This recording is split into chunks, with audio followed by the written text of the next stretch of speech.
Everybody, and welcome to episode 148 of ASBN Live, How to Align Ownership Interests with Your Business's Mission.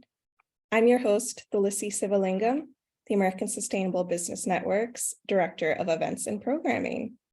I'm thrilled to be passing it over to our longtime ASBN member who put together this session, Jasper van Brakel of RSF Social Finance. As president and CEO of RSF Social Finance, Jasper sees firsthand the energy that mission-aligned catalytic capital sparks.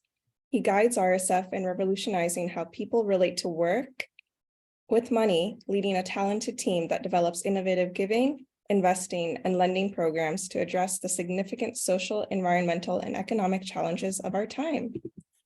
It's now my pleasure to pass it over to you, Jasper. Well, thank you, Tulsi. I really appreciate it, and welcome everybody to this webinar and this really exciting topic of how do we align ownership interests and investors and the whole money side of things with the actual mission of a business. And what can be more important than making sure that businesses that are trying to make the world a better place, that they have the ownership and the capital that's actually aligned with that. So that's what we're going to talk about today.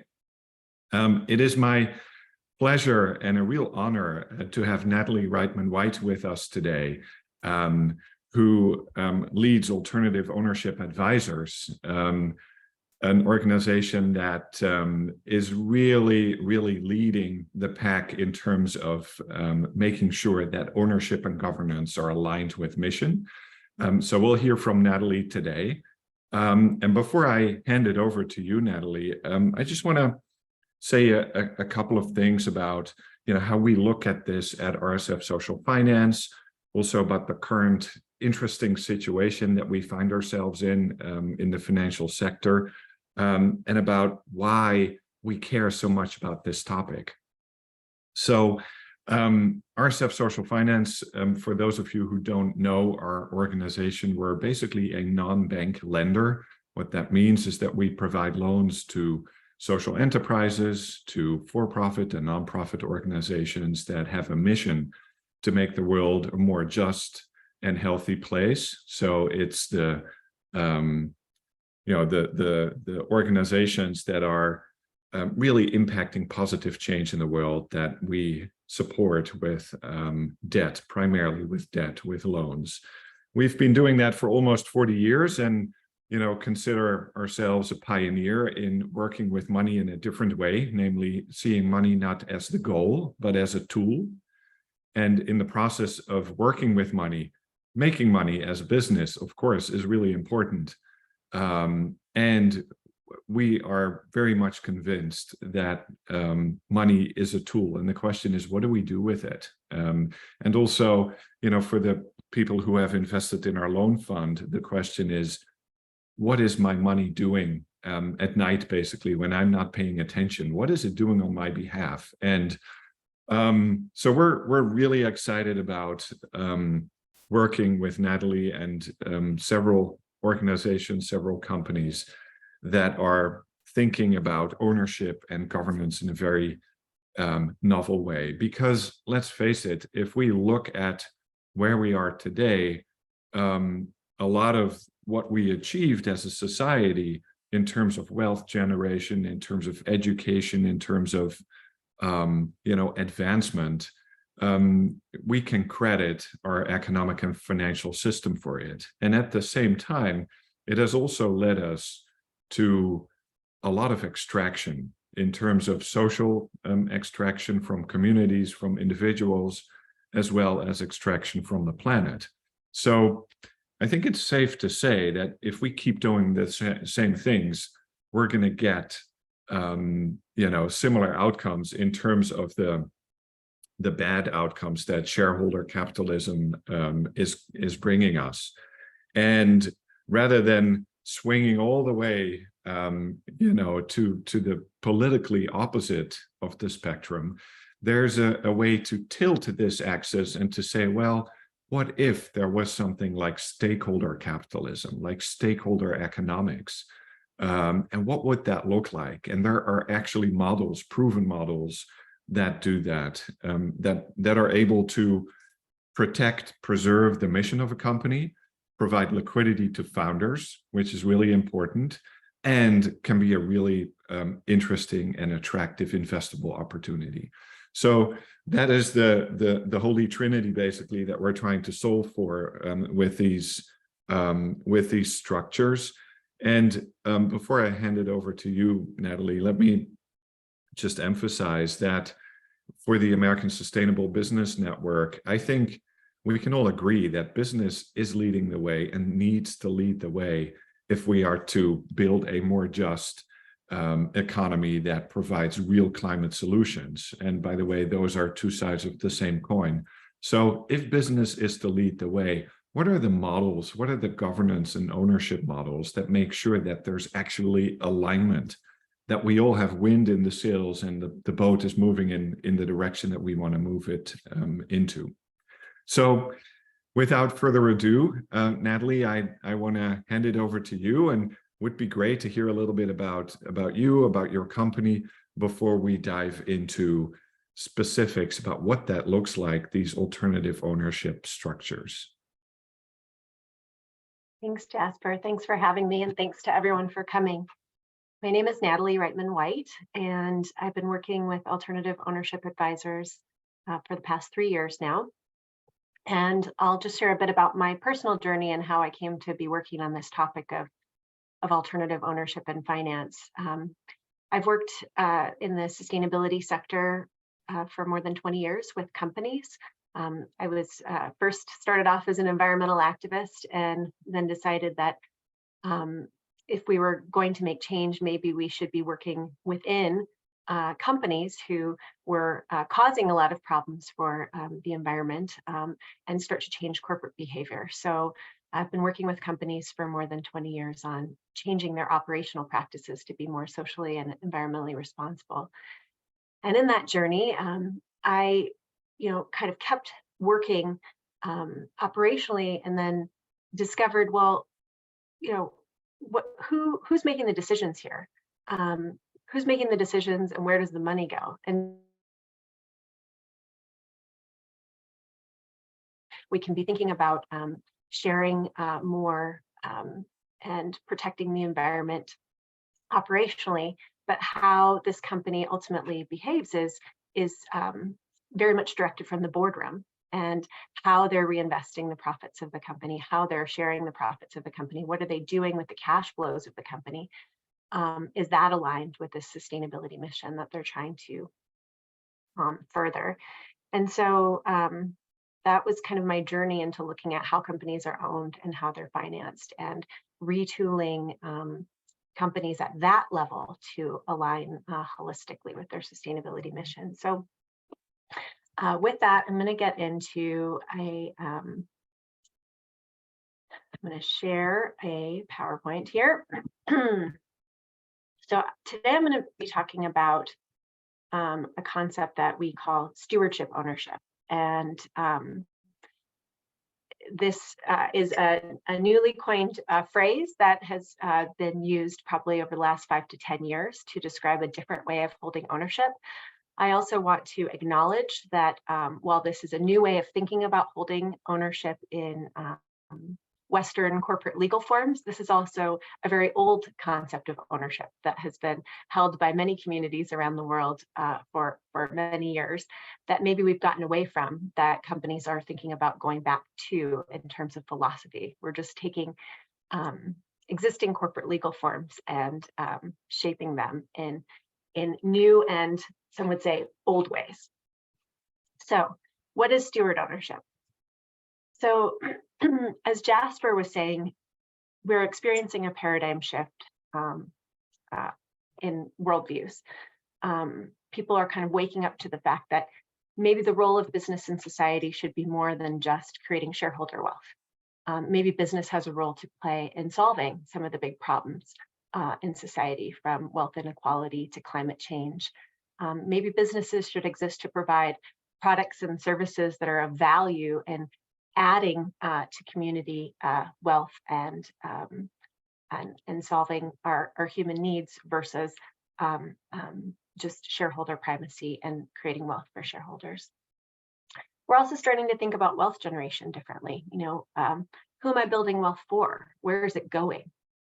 We're starting to think about our place in the world. What is this legacy that I'm leaving behind with what I'm growing? Am I taking something today, and how does it affect the future? A lot of corporations are starting to think about their relationship with stakeholders. Are they just inputs to be used, workers and the communities in which they operate? Customers are seen as consumers, or am I really in relationship with those stakeholders in my company, where they're bringing something of value? They're bringing their labor and creativity. They're committing to do their purchases through our company. They're providing a great community in which we operate. That the relationship with nature as a stakeholder and what it's providing, and how am I not just taking from them, but also giving something back to them so that they can sustain their own health and viability, so that we can mutually benefit each other in relationship. And then, again, starting to think about future generations. This is my company today, but what does it mean for the future?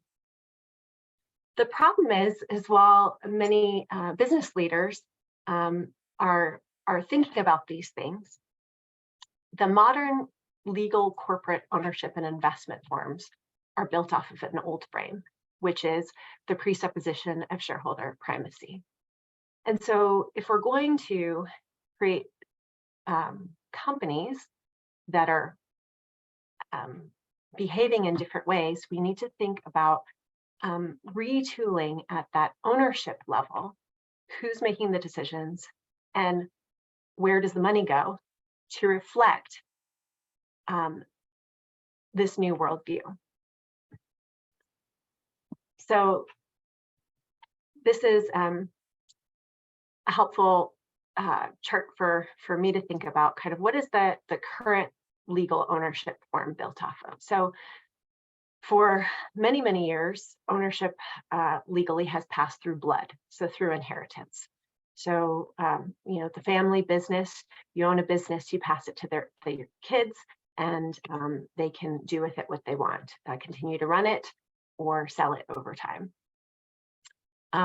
Then the second dominant way of holding ownership is through investment. So you sell your company to an investor, and they can either be owner-operators and continue to operate it, or maybe they're investors even further away from your company. They're not owning and operating it. Maybe you're part of a much larger conglomerate that owns many companies, and they're overseeing many companies, or even to the extent that you're publicly traded on Wall Street. So your owners are very distant from your day-to-day operations. So the further and further the money gets from the operations, the company over time really is commoditized. Sometimes ownership in companies is really being sold on a very quick basis. And the goal in that model is for owners to maximize their return. And the further and further you get away from the company, you might not know how that return is being made. So to Jasper's point, what is your money doing when you sleep at night? Many of us through the stock market and other ways are owning companies that we don't necessarily know how the returns are being made, how their value is being built. So, and the traditional ownership forms of passing through inheritance or passing ownership through money, with investment typically comes control. So those who have the most investment, the most shares, hold the steering wheel of the company and get to decide what the mission of the company is, how it operates, how it reinvests its profits, shares with other stakeholders, or how much they take. So they have the steering wheel. So this is kind of the conventional form that we have. With ownership comes control. Ownership is a commodity that can be bought and sold. And when it is bought and sold, there's no guarantee that the next owner will continue to operate the company for the same purposes and mission that the previous owners did, or with the same culture. and same goals. So what is stewardship ownership then? So this is a third way of holding ownership in the company. So in stewardship ownership, ownership can no longer be bought and sold. The company is self-owned, and it's owned by and for its purpose. So we'll talk about the legal forms that enable this, but essentially the company is seen as a vehicle for delivering products and services that are of value for society, and it exists by and for that, what it provides. And the company is still a for-profit company. It is still using the engine of commerce to deliver on that mission and making money as it goes. But it's not a commodity to be bought and sold, and so that the next owner can change the purpose. The purpose is actually held by the company so long as it exists. It stays committed to that. And in these models, control passes through stewardship. So rather than control and that steering wheel of the company passing through who's invested the most money, instead, the control, the governance of the company is held by people who are actively involved in the business, who are designated in a stewardship role, that they have demonstrated the capacity to make good business decisions and keep the company on track to that purpose. And none of them can change the purpose. They're stewards of that purpose. And so if this business is self-owned by and for its purpose, where does the money go that the business makes? So in steward-owned businesses, profits are used primarily to reinvest back into the business and back into the purpose. They often go to multiple stakeholders, or so people who are helping create the value towards driving the company to the purpose, helping operate and run the company every day, are often sharing in the profits. But the company might also have other things associated with its purpose that it dedicates a portion of the cash flows to, say, environmental organizations, community groups. Certainly, steward-owned businesses still need capital to grow, and sometimes capital to help repay founders for their sweat equity in the years they put in without making money, or early investments they make in the company. And so steward-owned companies still pay the bills to investors, but again, it's on balance with reinvesting in the purpose. So they don't get the lion's share of the income over time. They get income to pay them back for their investment that's on balance and reasonable, on balance with the other stakeholders who are also contributors to the purpose. So these are kind of the basics of stewardship model. Ownership can never be bought and sold. Stewards are assigned with safeguarding the purpose and keeping the company on track. And profits are seen as this means to an end of furthering the purpose, but not an end in itself. So here's the typical modern legal form. So shareholders, be it lots of shareholders or just a handful of shareholders, say a family, own and control an operating company. So with their shareholding comes voting rights. So they get to select the board of directors, get to determine the direction of the company. And the company is their private property. So they can pull income out of the company through dividends. And if they want, they can sell the company to the next potential owner. And those arrows are solid because these are the typical rights of owners that are written into stockholder agreements and structures. The dotted line towards purposes, to the extent that shareholders want to reinvest in, have a bigger purpose for the company, invest in that purpose, and share with stakeholders who are contributing to the value that the company has created, is really optional. So the best owners do that. The best owners act as steward owners, even though they have the rights to treating the company as a commodity, pulling out as much value as they want, and controlling the company on their own, they actually share. So they might invite, put the purpose into their articles of incorporation and become a benefit corporation. They might choose to invite other stakeholders onto the board of directors or in an advisory capacity to help steer the company over time. And they might choose to do profit sharing or reinvestment through their operations in the purpose. So even though this is the conventional form, individual shareholders might often operate the company in a stewardship mindset. However, when it goes to the next owner, there's no lock to make sure that they continue to do so in the way that the previous shareholders have done so.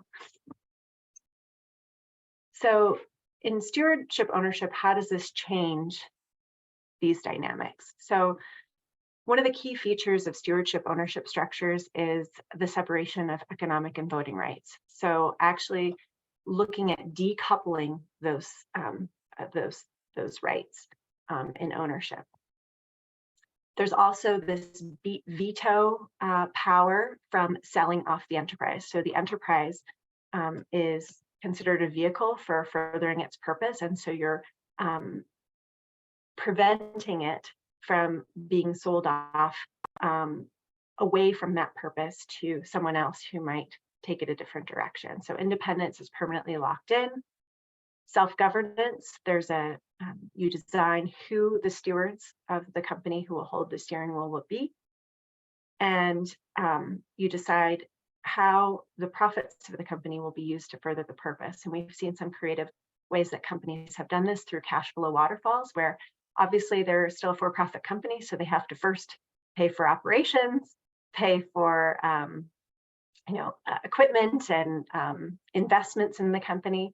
They have to pay debt, and they have to pay employee wages and benefits. But as the bucket fills with profitability, they often designate how those profits will be shared amongst stakeholders. And we'll talk about that with some of our case studies. Okay, so legal structure. So some of you might have heard of this new legal ownership structure that is being used in the States called a perpetual purpose trust. So a perpetual purpose trust is a non-charitable trust that is established for the benefit of a purpose. So what this means is you create a trust and you move ownership shares into that trust. And the trust has no legal beneficiaries other than a purpose. So no individual can claim access to the assets held into that trust as their own private property. And the trustees need to ensure that the asset is being used for this purpose. So one of the exciting things that companies are doing is they're creating a purpose trust as a new owner, and they're transferring controlling rights into that trust, either all of the company ownership or part of the company ownership. And now you have an owner that will never need to exit, will never retire, never pass away. You've designed an owner that's perpetual, that is solely focused on making sure the company stays committed to that purpose. And there's actually a fiduciary responsibility by the board to be accountable to that owner and carrying out the purpose. In addition, the trust, unlike a person, never needs income. So the trust can sit there and hold some or all of the company ownership into perpetuity, but never needs a dividend, never needs liquidity or an exit, unlike a person. So it provides this really stable, long-term, benevolent owner who can own the company. So it's essentially a tool for the company to be self-owned by its purpose over time. With perpetual purpose trusts, you don't have to put all of your ownership in a perpetual purpose trust. You can put part of it and we'll talk about that in some case studies about why companies choose to do either or. And it doesn't preclude the company taking on an investment and financing at the company level. So we found that companies that do these perpetual purpose trusts to be self-owned by their purpose can still take on investment and provide returns at the company level without having to worry about changes in control and the new investors or owners taking them off course. So here's what this ownership model looks like practically. So rather than shareholders, you're setting up a perpetual purpose trust that will own the company directly. It controls all the voting rights. And the company, as it generates income, is designating how the income will be used to further the purpose. So independence is protected because that trust will never die, never exit. Self-governance, you're setting up who will be the stewards that will keep the company on track to the purpose. And then the profits are serving the purpose. And like I said, you could have investors at the company level that are capital providers to help the company grow. And they receive a return on balance with reinvesting in the mission. But when they come and go, the ownership doesn't change, the direction doesn't change. So you could have investors participate for 5 years, 10 years, you pay them back, you pay them dividends, but they can't change that steering wheel or sell the company off to the highest bidder. So this may seem pretty radical, so I wanted to give some examples of companies that are doing this, that are operating today. So one is the Organically Grown Company. So I was on the board of Organically Grown Company, and I led the charge in restructuring our ownership into a perpetual purpose trust. So Organically Grown Company, been around for more than 40 years, one of the largest distributors of organic fruits and vegetables in the country, about 250 employees based in the Pacific Northwest. Organically Grown had a common problem, which was we had 45 shareholders and an employee stock ownership plan, and we were facing a succession problem. We had a whole bunch of people who were going to retire at the same time, and it was going to, and we were wondering who the next owners would be, who would make sure the company stayed independent and focused on the mission. We'd been lucky in that our shareholders had never looked at OGC as a vehicle to just extract the maximum profit, and they'd never looked at selling off the company to someone else. They looked at the company as a vehicle to expand and further organic food and agriculture by supporting farmers and customers with access to organic food. So they really saw the company as this vehicle for change, and they acted as stewards. However, they also needed some liquidity out. So a lot of them had invested a lot at the beginning of sweat equity. And so this was their retirement nest egg, and they needed to get some money out of the company. So how would they pass on the ownership in a way that would keep the company with this stewardship mindset? And so what we did was we designed a new owner, a perpetual purpose trust.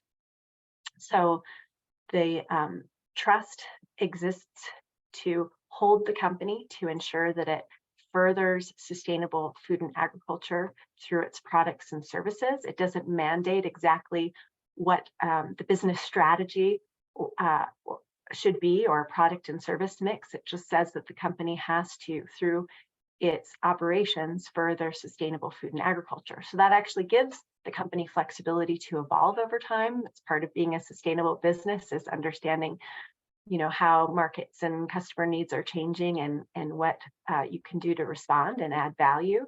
The company's free to do that, but the trust as owner makes sure that whatever it's doing continues to further sustainable food and agriculture, and that the board is delivering results to that, as well as keeping the company financially viable. And in order to do this, we actually did a partial leveraged buyout. So like a lot of companies do when they're changing ownership, we borrowed money from RSF was one of the lenders, and we were able to, our main lender, and we were able to create some value for the founders to get their nest egg for the sweat equity out of the company. And then we've been able to pay down that loan. So what that does is sorry, hold on just a second. I'm getting a notice here from Zoom. Okay. So now the company is kind of done paying for ownership in that sense. It's paid off the mortgage with the original owners, and the company is owned by and for its purpose. We also recognized that we needed some investment in order to do this transaction and to grow over time. And so we issued a non-voting preferred stock. So we borrowed this idea from a number of companies in the cooperative world where they're owned by their co-op members, but they've issued non-voting preferred stock. That's basically a stock that shares in a portion of the profits over time. And so that allows for non-debt financing, for equity financing without selling control of the company over time. So as investors participate, they share in the profits as we go, but they can't sell off the company or change the direction. And in addition, the farmers, customers, and community share in a portion of the profits. And so in this way, it's really multi-stakeholder capitalism where different stakeholders are bringing value to the company through the farmers bring their products, the employees bring their labor and creativity, the customers bring their commitments to purchasing, the community in which we operate sustained us, and the investors bring in capital, and we reward all of them. So in many ways, I believe that this makes a more strategic company because everyone wants to row the boat forward together and share in the success. And in our model, we have a fairly democratic process for electing and holding the stewards. So we have all 5 stakeholder groups participate in nominating and electing our stewardship committee to ensure the company stays on track to the purpose. But each stakeholder group is considered equal.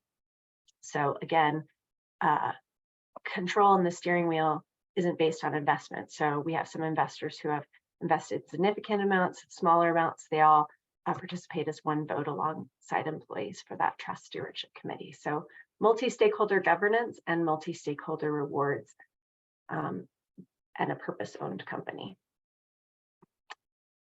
Another more simple example I wanted to share is in Europe, some companies have been trust-owned for more than 100 years. One example is John Lewis Partnerships.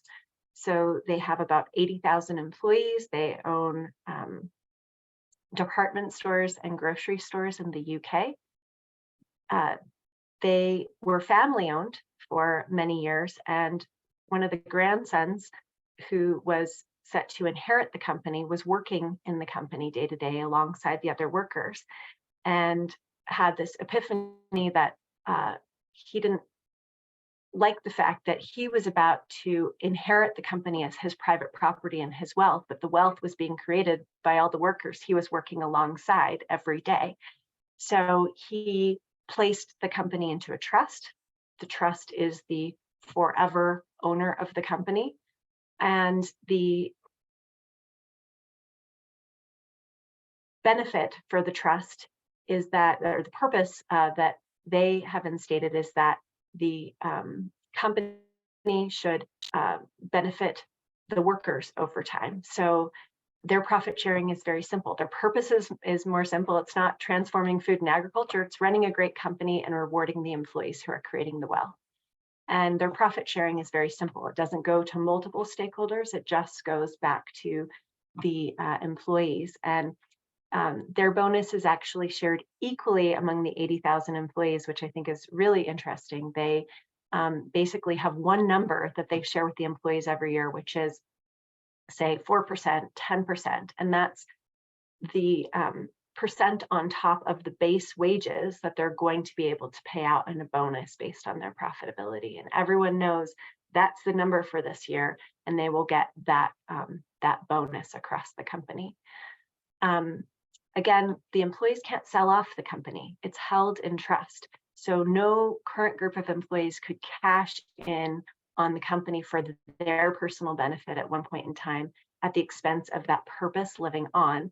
So because it's held in trust, it'll always exist for the purpose of sharing the wealth of current employees who are participating. This is becoming a more popular alternative to employee stock ownership plans, and I want to highlight the distinction here.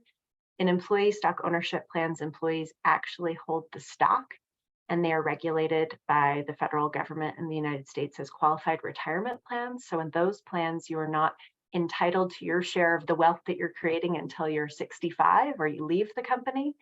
And another feature with those plans is they are open to acquisition and sale of the company. So if there's a lucrative offer from an outside acquirer, even unsolicited, to purchase the company that will provide maximum retirement benefit for the current holders of the stock, the employees can sell the company today, and it won't necessarily stay self-owned into the future to benefit future employees. And so I have an article here from the National Center for Employee Ownership talking about these types of trusts as alternatives to employee stock ownership plans for companies that want to stay independent and benefit not just the current employees, but employees into the future, and get off that kind of stock buyback valuation treadmill.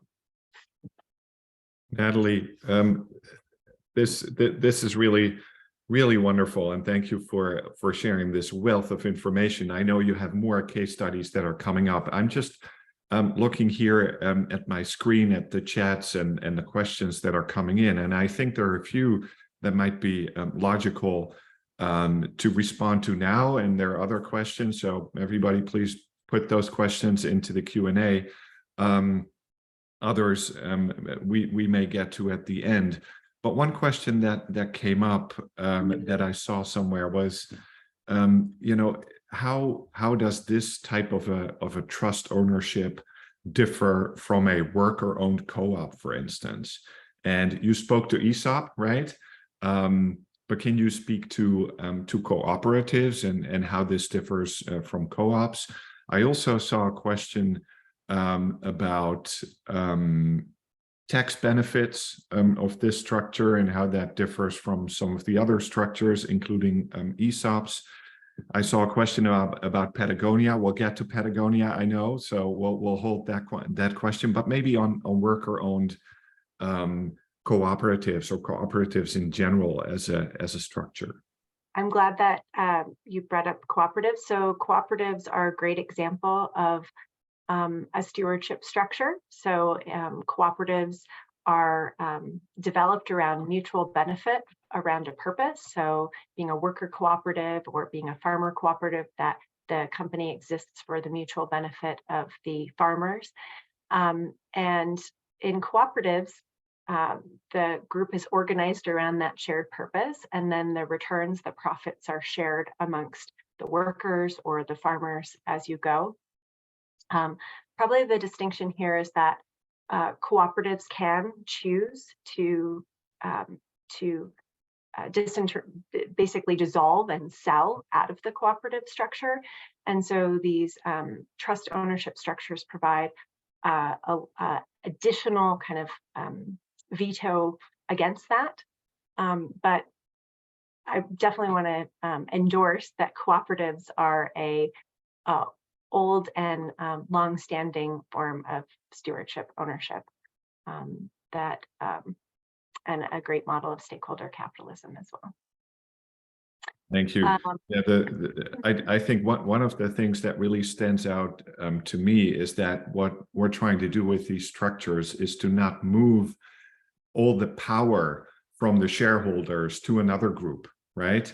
It's not about that. It's about, rather than changing what the pyramid looks like or who's at the top of the pyramid, creating a round table or, some other image that breaks through this traditional way of thinking about who has all the power and they get to make all the decisions and reap all the benefits. Organically Grown actually was a farmer cooperative back in the day, but it moved away from that for exactly what Jasper was saying. The farmers were benefiting from its activities, but employees said, well, shouldn't we also share in the governance and the rewards because we're adding value? And then we also thought, well, the environment and our community are also stakeholders here. So we started to think about kind of the multiple stakeholders we were benefiting. And at the time, people have started to set up multi-stakeholder cooperatives, but they're more difficult to construct that shared governance and shared benefit. So this was basically a simpler solution. So let's see.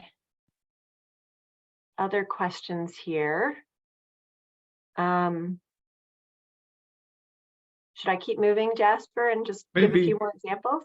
Yeah, maybe it's good to answer one and then keep moving, and then we'll see. I'll give just a couple more examples, and I'll move through them quickly. So, not all companies are ready to go to 100% purpose trust ownership. So I wanted to share an example of a company that's more in growth stage that decided to utilize this model. So this is Firebrand Organic, Firebrand Artisan Breads out of the Bay Area.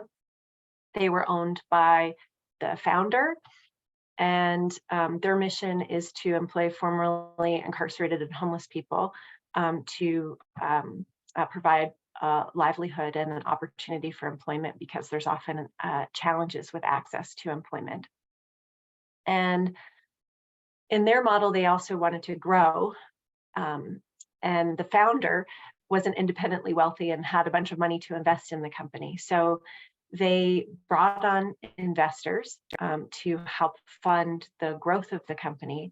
But at the same time they brought on investors, they established a purpose trust. And the reason why they established that purpose trust in a control position was to ensure that that mission of employing their mission survived, and that the investors couldn't change the mission and sell the company out away from that mission. In addition, why they created that trust is the investors are seen as kind of a transition for the company. So they're bringing on investment and they're going to utilize that investment to grow for a period of time. But there is a predefined exit for those investors. So they have agreed that the investors will get paid 2 times what they originally invested over this period of years, and that they will be the first ones to receive 90% of the profits, while 10% of the profits go to employees. But as they're paid down, that flips, and their shares will be redeemed. They will go into the purpose trust, and the employees will increasingly share in a portion of the profit. So that allows them to go through this growth period, but understand that they're always owned by their mission. And over time, as they grow, more and more of the returns will be shared with the people who are creating the value. So that's a pretty innovative, more early stage model. Another example of a trust-owned company is Zingerman's. They have an interesting model where they have a whole community of businesses. They've got their delis, but they've also got creamery, coffee roastery, roadhouse, mail order business. These are all different businesses that have been set up by their partners and are partially owned by partners who are running those businesses. So what they recently decided to do is put the brand, the intellectual property company, into a trust. And that way, nobody can ever sell off the brand to the highest bidder. And the companies that want to affiliate and use the brand have to stay true to their purposes, which are around having a high degree of open book management, community engagement, and running and operating in their companies in a way that empowers and engages workers. So that's ensuring that the governance within the Zingerman's community of businesses always stays true to that purpose if they want to use that brand.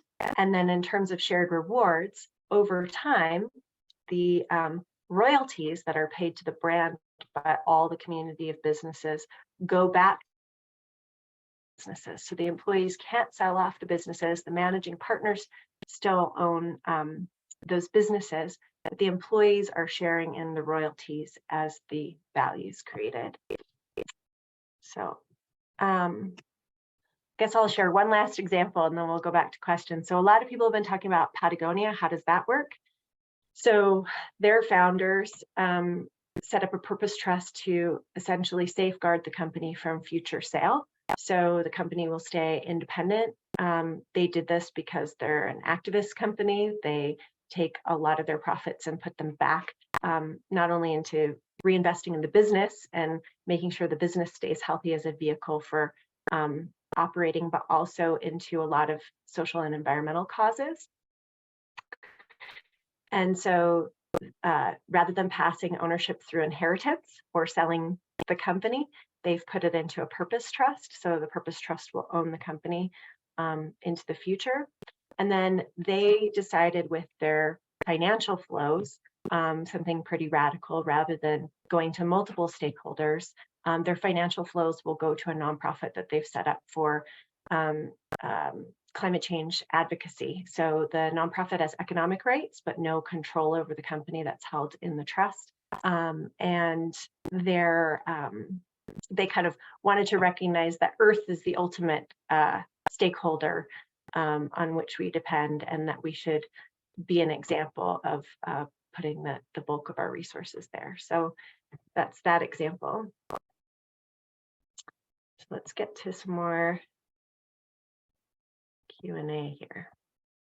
Yeah, thank you, Natalie. I've been following the Q&A here and picked a few that we can start off with. And please, to all participants, put your questions, your thoughts in the chat, in the Q&A. Q&A is better, actually. That would be easier for us to see and to respond to.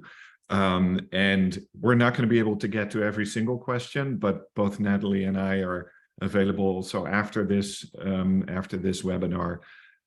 So if you have follow-up questions or thoughts, then please don't hesitate. So here are a few. Natalie, could you give a few examples of purposes and how broad or how narrow does a purpose need to be? Yeah, so that's one of the exciting things about these models, is that the purpose can be broadly defined. So you could focus your purpose on employees who are working in the company and creating the value. So more towards worker control and worker rewards. So you're mimicking aspects of co-op with a purpose trust, like the John Lewis partnerships example. Or you can make your purpose be about benefiting some larger external benefit. So for example, organically grown's transforming food and agriculture, or Patagonia's were in business to save the home planet. And as a result, your fiduciaries then need to invest at the company, and its resources are being used to further that larger external purpose. So I've been working with companies who have in specifying what is their purpose and whom or what they want to benefit over time, and writing that into their trust agreement so that they will, their owner will always hold the board accountable to delivering operational results and putting the financial means of the company towards those purposes. Thanks for that. So I think what I'm hearing is it can be as narrow or as broad as you want it to be, right? This purpose. It's just it builds on the traditional purpose of a company, which is to maximize shareholder value, right? So it's not that, but it could be, benefiting another stakeholder group or a bigger mission, like saving the home planet, which is hardly very specific, right? Great. So thank you for that. There were two questions, and I don't know if you have this off the top of your head, Natalie, or whether there's a resources that people can go to. What are the 12 states that allow for these kinds of structures? I will follow up with that resource. The most common state that companies use is Delaware, but Oregon has passed stewardship trust legislation. So I'll follow up. I don't know them all off the top of my head. Thanks. So what matters is where the legal entity is registered, right? Not so much where the physical. The company can be located in any state, but there are only 12 states that allow for perpetual purpose trusts of this nature. So the owner would have to be domiciled. The trust would have to be domiciled there. Great. New Hampshire's one, Wyoming's one. Delaware is already super helpful, right? If we have that one, a lot of corporations are incorporated in Delaware. So that's great. Well, the other thing is, and I don't know what, how everybody came to this webinar and what your thoughts were. And I can imagine that it varies somewhere between, I've heard about this, I'm super excited about it, to, well, it sounds like a romantic idea, but it's not going to work anyway. And so I want to also make sure that we address some of the concerns that people may have. What I would like to invite you to do is to at least allow yourself to think that, what if this really works? And believe me, it does, right? I mean, Bosch is one of those companies in Germany that have been doing this for 100+ years. There are plenty of companies that are great success stories that use this structure, even though it's not very widely known. But allow yourself to say, well, what if this actually works? What would the world look like if more companies would adopt this? And still, there are always challenges. So, Natalie, what would you say are some of the challenges of these, and maybe also risks of these types of structures? So we work with companies a lot on defining their purpose that will endure, because so really a lot of founders have operated their companies with certain values and reinvested the profits back into the company and shared in a certain way, but they've never documented exactly what those values are and what's been driving them. So we help them to pull out, what are those things that, if you came back 50 years from now and this company was still furthering those things, what is it? And what would you be sad if the company wasn't furthering? So really helping them draw out and articulate, what are those things that are their North Star, and what are they okay with saying, you know what, I'm fine if that changes. So that's a process. Is it about this company always staying committed to climate change mitigation, always staying committed to rewarding workers, always and codifying those things. Another challenge is really thinking through who are the best stewards of that purpose. So is it just people who are in company leadership? Do you want a more democratic approach where you have some seats that are held directly by other employees in the company? Are there external people who you want to bring on as stewards to help ensure the company stays on track to the purpose? We had one company that nature is a prominent factor for their purpose. And so they are actually designating a seat for nature on their stewardship committee. and they are drafting how they want the person who represents nature to show up in that seat, and ensure that that voice is always present in all of their decision making. So defining the purpose and defining who the stewardship group will be, and how democratic or how kind of selective that group will be. And same thing with the cash flow waterfalls. How will the finances of the companies be used to further the purpose? And what happens in good times and what happens in bad times? What gets cut, and where do you go for access to capital if you need it? Thanks. Yeah, access to capital, that's another one, right, that we could fill an hour with, and we're not going to do that right now. But of course, a follow-on question is, okay, so this is great. How do you raise the money? How do you attract the investors that are interested in doing this? Because as an investor, you don't have the traditional voting rights that you have, that maybe you're used to as an investor, as a fund or an institutional investor, or even an individual.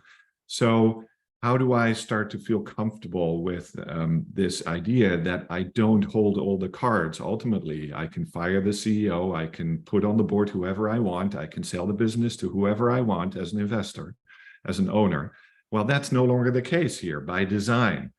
And I think it's safe to say, at least in our experience in working with you, Natalie, and working on several of these structures, is that it's actually absolutely possible to find investors that want to do this, and the equity that they put in, it behaves almost like debt, because it usually generates a dividend, right? And it's possible to then sell your shares to someone else, but you won't be selling the voting rights, right? You won't be selling the power dynamics, basically, the way that's done in a traditional structure. So that's a bigger chapter that, again, has a lot of examples and a lot of good examples of how you attract the capital that actually wants to do this. I want to also address, and I know that we're almost at time, so we're going to be wrapping up soon here. Want to address one question. Susan asked, can small companies do this? Very small ones. What do you think, Natalie? Yeah, I think that you can have a single owner who can transition their ownership into perpetual purpose trust. We have seen that. So I think that in fact, this model might be a lot simpler and easier for companies that don't have the resources to create a very complex ownership structure. You can design a fairly simple perpetual purpose trust and move your company into it. Thank you. So really great questions that I wish we had time to dive into. And as I said, we're at time at this point. So I want to say a few words to close us out, and then Natalie, you have the last word, the final word for today. I really appreciate your expertise and your willingness to share this broadly with the ASBN community.